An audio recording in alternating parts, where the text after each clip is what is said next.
Azərbaycanda elektrik enerjisinin qiyməti artdı. Tarif Şurasının iclasında Azərişıq Açıq Səhmdar Cəmiyyətinin və Azərenerji Açıq Səhmdar Cəmiyyətinin müraciətlərinin nəzərə alınaraq elektrik enerjisinin ölkə daxili tariflərinin tənzimlənməsi barədə qərar qəbul edilib. Qərara əsasən 1 kWh elektrik enerjisinin topdan satış tarifi 4,3 qəpik, pərakəndə satış tarifi isə 1 qəpik artaraq 7 qəpik müəyyən edilib. Qeyd edək ki, bundan əvvəl elektrik enerjisinin pərakəndə satış tarifi 6 qəpik olub. Yeni tariflər 15 iyul tarixindən qüvvəyə minəcək. Bu tarixədək istehsal olunan elektrik enerjisinə görə yaranan borclar əvvəlki tariflə ödəniləcək. Bu zərurət hardan doğdu? Sualımızı Azərişığın mətbuat xidmətinin rəhbəri Tanrıverdi Mustafayev cavablandıracaq. Aşağınız xeyir olsun Tanrıverdi müəllim. Aqibətiniz xeyir olsun, hər vaxtınız xeyir. Hər vaxtınız xeyir. Tanrıverdi müəllim, qiymətin qalxması hansı zərurətdən doğdu ki, siz Tarif Şurasına müraciət etdiniz ki, qiyməti qaldırsınlar?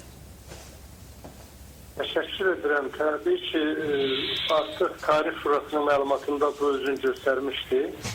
Yəni, elektrik enerji tariflərinə yenidən baxılmasını zəruri edən amillər nədən ibarətdir?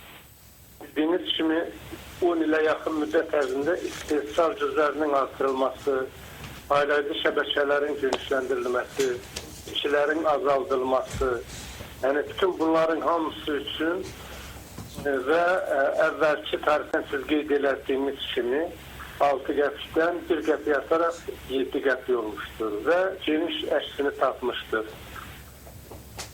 Tanrıverdi devam edin. Transformatorların, elektrik avadanlıqları və kompleksləşdirici vasitələrin, yəni digər son 10 ildə yeni güc mərkəzlərinin yaradılmasının, hətta rəqəm olaraq mən demək istəyərdim ki, 5590 megavatdan 7160 megavata çatdırılmışdır. Yəni 2 dəfəyə bəlkə artmışdır. O cümlədən abonentlərin sayı təxminən 1 milyona yaxın artaraq 2,5 milyonu ötmüşdür. Tüm bu illər ərzində yəni bu xidmətlər və elektrik yeni inşa olunan yarım stansiyalar, işçilərin aşağı indirilməsi, yəni minimum həddə çatdırılması, yeni texnologiyalı avadanlıqların tətbiqi, yəni şəbəkələrin məsafədən idarə olunması, xətlərdə işçilərin azaldılması, uçuş sistemi, yəni çox sadalamaq olar. Bütün bu amillər də son illərdə istehlakçıların etibarlı, təhlükəsiz və səmərəli elektrik enerjisilə təmin olunması məqsədi ilə əsaslı sürətdə yaxşılaşdırılmışdır. Və bütün bu şəbəkələri də qorumaq üçün təbii ki, bu addım lazım idi. Yəni, siz qeyd etdiyiniz kimi bu amil zəruridir və bunun əlaqədar olaraq bugünkü Tarif Şurasının məlumatında aydındır, yaxşı, zəruri idi. İndi siz mənə deyin ki, bu daxil olacaq əlavə gəlir hara xərclənəcək bundan sonra? Bilirsiniz, qarşıda çox, bütün Azərbaycanın regionlarının elektrik enerji təsirində yenidən qurma işləri, ən başlıcası mən qeyd etdim, yəni söhbətimizin əvvəlində ki, birinci növbədə yeniləşən, müasir texnologiyalarla, tətbiqi ilə müasirləşən şəbəkələrin qorunması, saxlanılması, abonentlərimizin fasiləsiz elektrik enerjisilə təhsil olması, elektrik enerji təsisatının dayanıqlığının təmin olması, bütün bunlar hamısı olduğu kimi yəni saxlanılsın, istismar və olan şəbəkə çox yüksək səviyyədə yəni işləsin və bütün bunlar da hamısı öz əksini tapmışdır. Aydın, Tanrıverdi müəllim, gəlin belə bir hesablama edək. Eşidirsiniz məni? Eşidirəm, buyurun. Tutaq ki, bir evdən ayda 50 manat işıq pulu ödənilirdisə, indi nə qədər ödənəcək? Yəni, bilirsiniz, son dəfə elektrik enerjisinin, yəni tarif dəyişikliyi 2007-ci ilin yanvar ayında olmuşdu. Və ötən 10 ilə yaxın müddətdə 6 qəpikdən və 50 manat, əgər bir aylıq elektrik enerji sərfiyatını yəqin siz qeyd edirsiniz ki, 50 manat isə bu bir qəpik tarifin artması təqribən mən 16% kimi görürəm, yəni 56 manatdan biraz yuxarı, yəni bir aylıq 50 manat sərfiyyat var etsə, 56 manatdan biraz yuxarı. 57 manata yaxın, bəli, təxminən belə olacaq. Çox sağ olun Tanrıverdi müəllim. Təşəkkür edirəm sizə. İşıq pulunun qiymətinin qalxması hansı zərurətdən doğdu? Bu barədə bizə deməli Azərişığı mətbuat xidmətinin rəhbəri Tanrıverdi Mustafayev bizim bu suallarımızı cavablandırırdı. Elə mövzunu studiyada davam etdiririk. Qonağımız iqtisadçı Qubad İbadoğlu'dur. Xoş gəlmişsiniz. Gecəniz xeyir olsun. Xoşunuz olsun. Qubad müəllim, siz də hesab edirsiniz ki, belə bir zərurət var idi?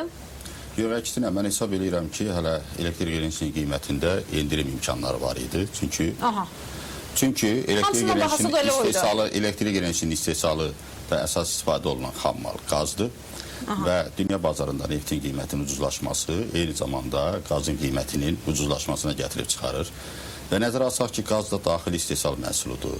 Biz elektrik enerjisi üçün Azərbaycan deməli qazından istifadə edirik, yerli istehsalımızdır və qazın qiymətindəki ucuzlaşma son nəticədə elektrik enerjisi məsrəflərinin aşağı salınmasına şərait yaratmalıydı. İndiki halda mən başa düşürəm, elektrik enerjisi sisteminin modelləşdirilməsi üçün yeni texnologiyanın cəlb edilməsinə ehtiyac var idi. Amma nəzərə almaq lazımdır ki, bu elektrik enerjisi yalnız dövlətin nəzarətindədir. Və elektrik enerjisinin yalnız dövlət, rayon elektrik stansiyalarında istehsalı təşkil olunmalı deyil. Kiçik su elektrik stansiyaları qurulmalıydı. Külək enerjisi, günəş enerjisi, çox müxtəlif alternativlərlə, rəqabətli bir sistemlə biz elektrik enerjisinin istehsalında hətta qiymətlərin ucuzlaşmasına gətirib çıxaran bir siyasət həyata keçirə bilərdik. Digər bir tərəfdən elektrik enerjisi istehsal edən şirkətlər, o cümlədən onu paylayan şirkətlər, söhbət Azərenerjidən və Azərişıqdan gedir. Onlar şəffaf fəaliyyət göstərməlidirlər. Azərbaycan dövlət şirkətləri arasında bəlkə də ən çox şəffaf fəaliyyət göstərən Azərbaycan dövlət neft şirkətidir ki, öz maliyyə hesabatını açıqlayır, auditor yoxlamasından keçirir və mən indiyə qədər Azərenerjinin və ya da Azərişıqın maliyyə hesabatı ilə bağlı məlumatlarla rastlaşmamışam ki, mən görüm ki, bunlar 1 kilovat elektrik enerjisinin istehsalına nə qədər xərc, nə qədər məsrəf sərf eləyirlər ki, mən bilim ki, bir iqtisadçı kimi həqiqətən bu məsrəf, bu qiyməti örtürdü və yaxud da bu məsrəf bu qiymətdən çox idi. Ona görə də bu qərar iqtisadi cəhətdən məntiqlidir. İndiki halda o məlumatlara çıxış imkanları yoxdur. Bir məsələ budur. Digər məsələ də hesab edirəm ki, indiki sosial şəraiti nəzərə almaq lazım idi. Bilirsiniz, bir çox ölkələrdə az təminatlı təbəqənin elektrik enerjisindən istifadəsi üçün fərqli tariflər tətbiq olunur. Məsələn, deyək ki, minimal elektrik enerji istehlakı adam başına ayda 250 kWh olanda 250 kWh qədər istifadə edənlər üçün deyək ki, biz elə 6 qəpiyi saxlaya bilərdik, hətta 5 qəpiyi də tətbiq edə bilərdik. 250-dən 500 kW-a qədər istehlak eləyənlər deyək ki, 7 qəpikdən ödəsinlər. 500 kW-dan çox istehlak eləyənlər 8 qəpikdən ödəsinlər. Bəlkə biri istəyir ki, öz həyətində 10 dənə projektor yandırsın. Kim bunun əleyhinədir ki? Elektrik enerjisindən çox istehlak eləyəcək, çox ödəsin. Amma başqa adamın, elə adamlar var ki, elektrik enerjisini istehlakı o zərurətdir. Gecə lampasını yandırmalıdır, televizoruna baxmalıdır, kondisionerini işlətməlidir. Və nəzər almaq lazımdır ki, bu halda minimal səviyyədəki istifadəyə, istehlaka yanaşma fərqli olardı. Və bir çox ölkələrdə mən sizə deyim ki, hətta gecə və gündüz tarifləri də fərqlidir. Azərbaycanda da bunu tətbiq eləmək olar. Ola bilər ki, indiki texniki imkanlar... Yəni gecə ucuzdur yoxsa gündüz? Gecə ucuzdur, gündüz bahadır. Çünki gecə istifadə hamının ehtiyacındadır və ona görə, bu hamının ehtiyacında olduğuna görə gecə tarifləri ucuz olur, gündüz tarifləri baha olur.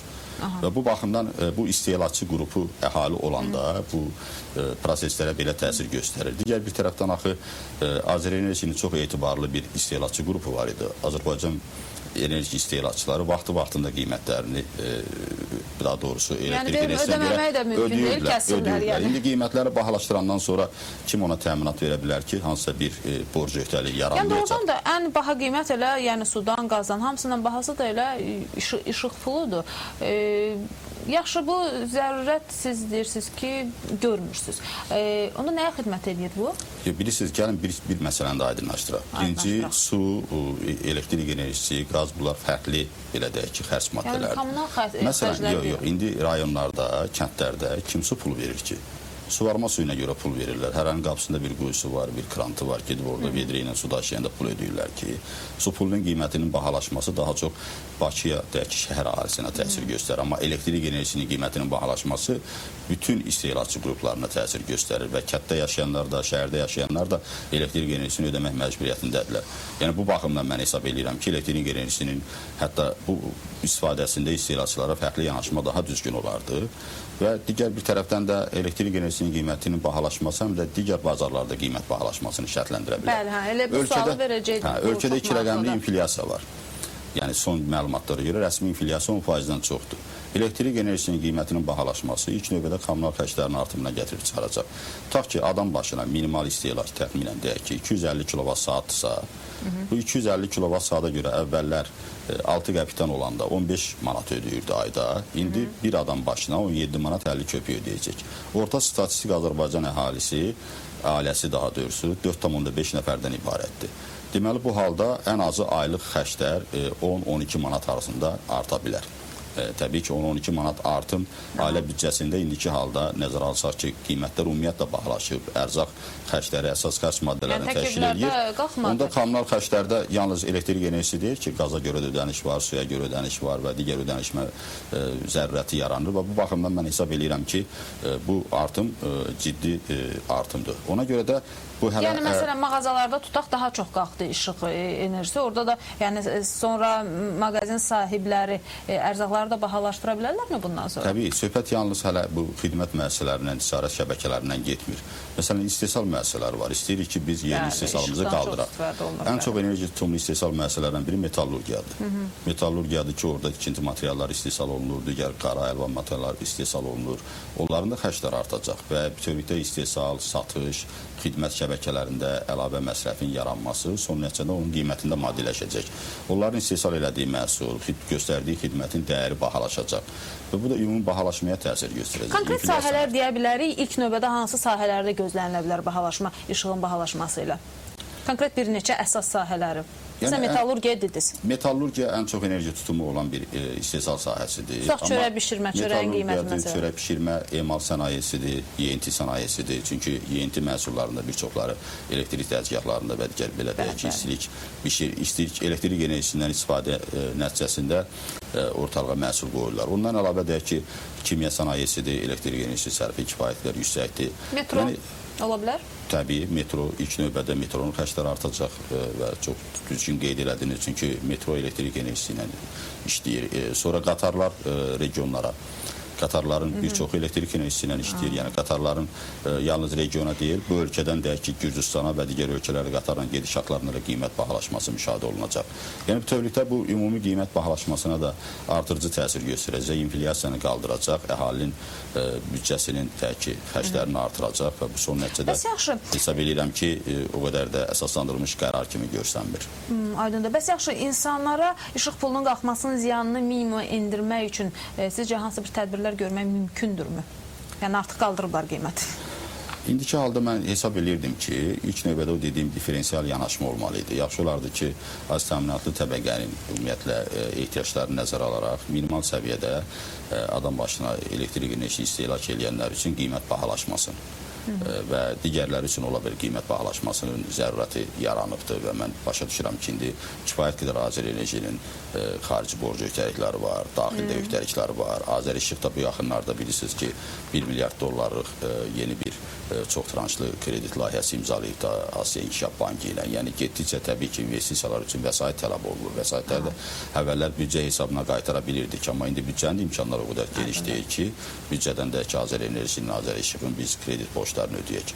O baxımdan hesab edirdim ki, o yanaşma daha düzgün olardı, diferensial yanaşma.